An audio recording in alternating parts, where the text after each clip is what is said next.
Hey there, Titans! Welcome back to another Titan Academy video. Today, we will learn how to run certain actions when the SmartV session expires.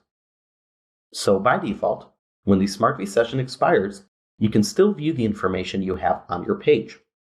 If you do not want that to be the case, we can configure a redirect when the session ends, we can choose to forcefully log out the user when the session ends, or we can run any other action we want. So as you can see, I have SmartV enabled on my project here, and my session is currently 120 minutes. Let's just change that to 1 so we can see this in action. And let's head over to User Access. And under SmartV Events, what we want to configure is the Session Expire event. So over here, we have an action flow, and from here we can do really anything we want.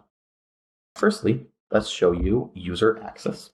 So if we do the User Access node, and we do SmartV logout, whenever the session expires, the person will be logged out. So let's save and preview this. Let's quickly log in. And I'll be back in 50 seconds. So 50 seconds have passed. So any second now we should be kicked out of the website. And there we go. We were just kicked out. So let's head over back here. And let's show you how we can redirect on session expire. So instead of user access, what we want to do is we want to add here a redirect node.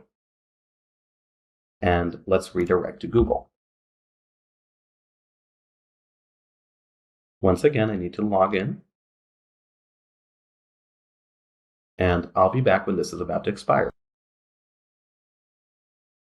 I'm back, and any second now we should be redirected to Google. There you go. And that's how it's done.